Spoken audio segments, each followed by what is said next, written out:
This is new update CheckRa1n jailbreak for iOS 13, up to 13.7, and 14 finally, supported all devices.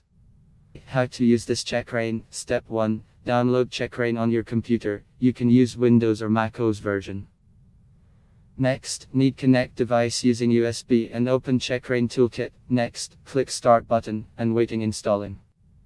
If installed success, you can see CheckRa1n icon on home screen. Open, and waiting installing Cydia. All tweaks now support iOS 14, all features works on all devices.